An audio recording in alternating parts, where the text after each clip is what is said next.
Hello and welcome to a when, where, and why severe weather breakdown for Michigan. The date is May 15th, 2025, and that is the outlook we are looking at. There is an enhanced risk right now in place for most of southwest Michigan, Lower Peninsula, including Grand Rapids, Kalamazoo, some big cities in there, and it is looking pretty interesting right now. Tornado threat is relatively low for most of the risk, but there is a 10% significant chance of tornadoes in that far southwest corner of Michigan, and we'll talk about that a little bit more soon. But the main risk for this event is wind. Michigan actually has the largest chance for significant, damaging winds, knock over some big trees, knock out your power, probably a lot of West Michigan here. And we'll also talk about timing soon. It looks like it's going to be a late evening, nighttime. We'll get into the details of that, but also a hail risk is quite significant. 30% chance of significant hail as it goes into the night, so you might want to keep your cars in. But let's go ahead and go take a look at the models.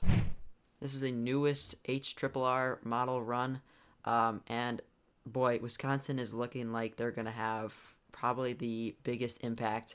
Minnesota, you'll get some severe thunderstorms here, but as it moves into Wisconsin, it'll really pick up in intensity. Lots of supercells here, probably some tornadic action as it goes through.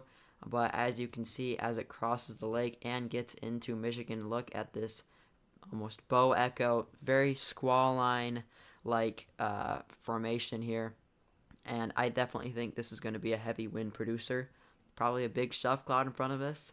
But as you can see, it is at O2Z as it goes into Michigan, which would mean, 9 to 11 p.m. is where it's going to hit probably the hardest in this region. And now that we have the full run, you can see as it really goes through Michigan, it'll start slowing down, but it is going to be a very strong system. All the way up in the UP, you guys will get some heavy winds, hail, especially down the southern part of UP. This is an all-around, very large-scale severe thunderstorm system.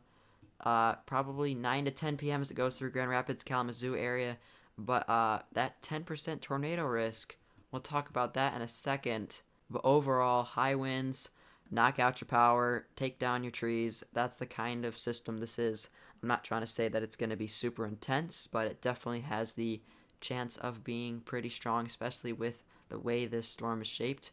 But let's get into why down here in the southwest could have some tornadoes. I don't have access to this model here, but Mark Torregrossa does, so I'm going to pop over to his website on MLive. You can see that the HRRR run was showing a cyclonic supercell structure going through that south side. This looks very supercellular, but now I do want to talk about tornadoes with this storm, because there's one thing that makes this different from your average Michigan squall line, which is the absurd amount of storm relative helicity. As you can see here, as these storms close in, these are the storms here, all the way upwards of 4 to 500 meters per second in the storm relative helicity. That is insane. Grand Rapids, Kalamazoo, all the way around to 300, and it keeps going through. It weakens a little bit on the south side as these storms push through on the east side, but either way, that is some strong potential for few spin-up gust tornadoes and possibly a few well-built tornadoes. But I'm not saying that that is confirmed. The Storm Prediction Center seems to think it's only warranting a 5% risk for most spots. But there is that 10% hatched in the corner because of what Mark Torregrossa was pointing out before. This is a sounding from around Grand Rapids. As you can see here, there's a pretty strong capping inversion, which I don't know how much of an effect that'll make. These storms have already been fueled so much. And that cape that is already set in, you see around 1800 cape there, 2300 most unstable. That is sufficient enough to supply the storm, especially if it's outflow dominant. But the hodograph does say marginal tornado, and just take a look at this. That is a huge bend in the lower levels of the atmosphere. Definitely some strong storm relative helicity there. Now, if we do take a look at the capping inversion, it is definitely in place as these storms come in. But as you can see, I mean, it kind of breaks up in the front with the outflow, but there is around 30 to up to, down here. That's irrelevant, but there's some decent capping inversion here. I don't know if it'll matter too much.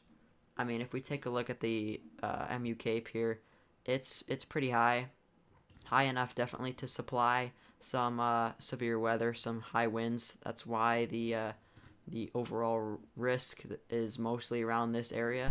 Adding more to that threat of tornadoes in the southwest corner of Michigan, you can see the significant tornado parameter amps up around this area. That's why there's that tornado threat, and it also goes all the way down into northern Indiana. I think you can see that this isn't going to be a tornado outbreak. It's not going to be a bunch of tornadoes. I think it's going to be a high wind, large hail event. So if you're in Michigan, you'll want to keep an eye on radar, especially if you're in the more center eastern side of the lower peninsula, even in the upper peninsula. You'll want to keep an eye on that because it will be going to the late night hours when people are going to sleep. To summarize it all, I would say large hail, heavy winds, high winds rather, especially in this enhanced corridor, west Michigan, lower peninsula, and a brief tornado or two is definitely possible. I'll probably be getting in front of this thing as it comes through my area, although it will be getting dark, which adds to some of the risk. It's a little bit worse when the storms come through, especially when you're going to sleep. But keep an eye on it, and that concludes this forecast.